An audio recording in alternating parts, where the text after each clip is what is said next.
It can be very frustrating when you come up with a list of things that everybody's going to do in a meeting, and then the next meeting comes along, and maybe only 3 out of 5 people have actually done what they said they were going to do. This happens more often when it's a group of volunteers, but it can happen to anybody. The way to mitigate that, though, is to use the 5 steps, and it actually starts before the meeting. First of all, make sure that you yourself, who's running the meeting, are very clear on what the purpose of the meeting is and what you want to end up with at the end. It's important for you to know that so that you can convey that to the people who are in the meeting. Second of all, when the meeting begins, have everybody affirm what the purpose and the product is for that meeting. What are you going to end up with? And remind people that any decisions that are made, any work that's going to be done, somebody is going to have to take charge of making sure it gets done. And let them know that at the beginning of the meeting.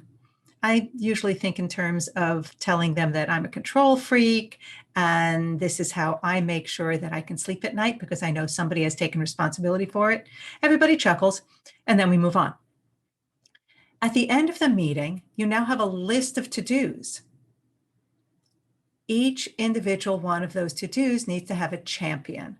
That person isn't necessarily the person who's going to do all the work, but it's somebody who's going to make sure that that work gets done. Don't assign it to a committee if you can possibly help it, because things slip through the cracks when it's a committee. One person who's going to make sure that the work gets done, and by when, but that's a whole accountability question.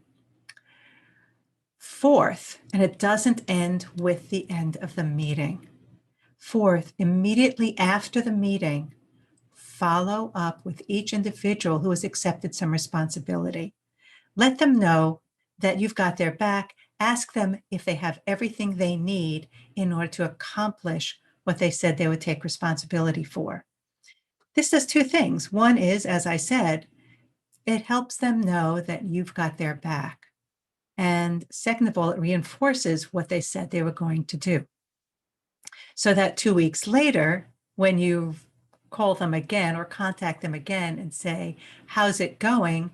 Do you need anything? They'll feel comfortable getting back to you because you have said that you've got their back, that you know they may need some help.